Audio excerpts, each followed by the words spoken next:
So last year we found out about the contest Salem Film Festival was holding. A 5-minute documentary film festival. Thought it'd be a great project for us to work on in class.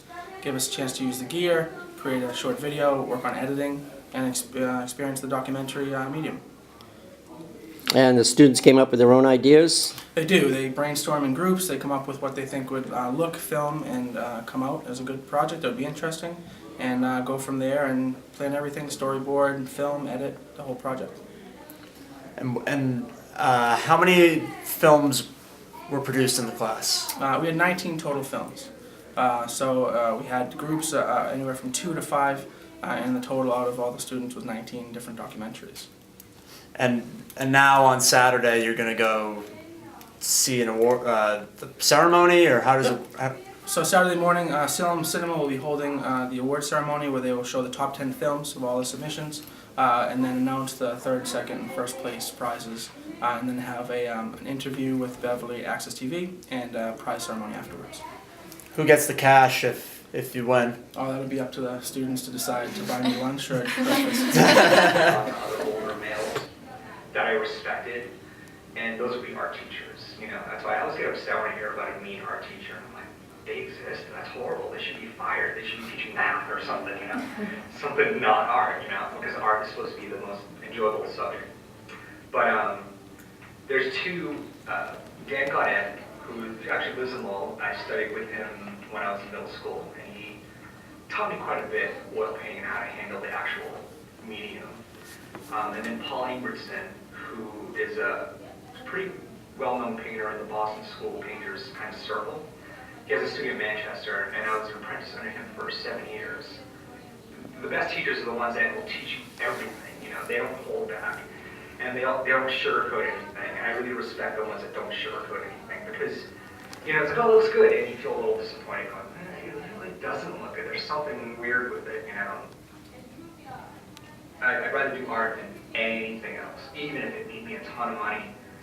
I would still do art. And you know, and the thing is, if I didn't have to worry about any kind of income or surviving, I would still be in the studio. I would still be battling paintings. I would still be pulling my hair out and trying to make things work. And I would still teach too, just because you know, I love that. And you can't exist in a bubble. You need to kind of bounce things off of each other. And you learn from your students too. You know, there's like I remember I saw one child doing a painting and they did gray and yellow, and I'm like, ooh, I like those two colors. I'm totally gonna steal that. There's gonna be a painting with gray and yellow in it, and it's all because of you, you know?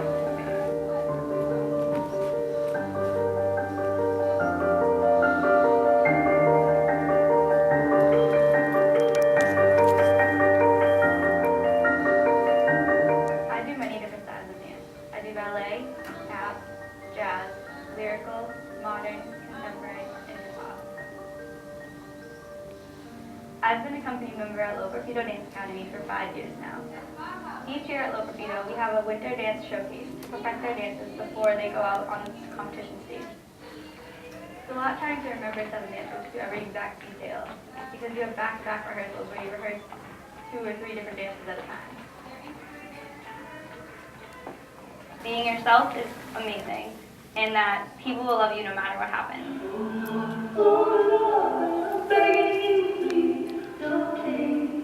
How did you sort of come up? Was that you in the video? Yeah. Yeah. How did you come up with that for the idea for? Was it student generated? Was it? Yeah, right. We start with the idea. So I think we had 30 different ideas that we had. We start with a day in the life of, and then from there they can go off, and it really does. That's just a guide. There's no specific expectations, but it comes out, I think, as a good starting point. And then I think from the beginning you were thinking about doing dancing. Yeah. Right.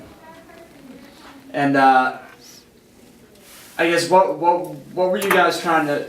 I guess I'll ask you for the second video because those kids aren't there for the first. But what were you trying to sort of show with the video that you made? Kind of like the behind the scenes of dance and like what goes on in the background that not a lot of people see. Because I've already seen the final performance, but they don't see like all the rehearsal time and all the preparations that it takes.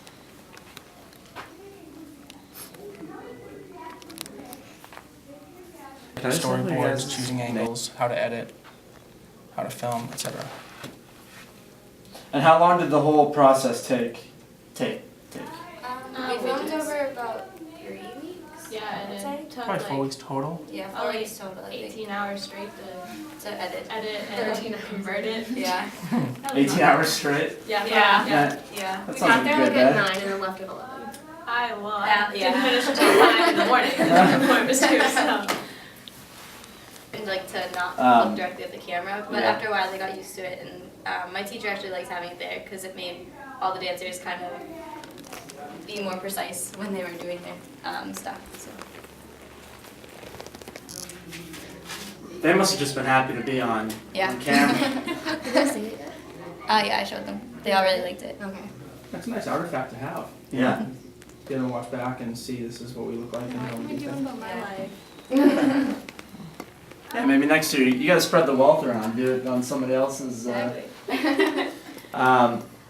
Do you guys want to get into media and this sort of film and everything like that?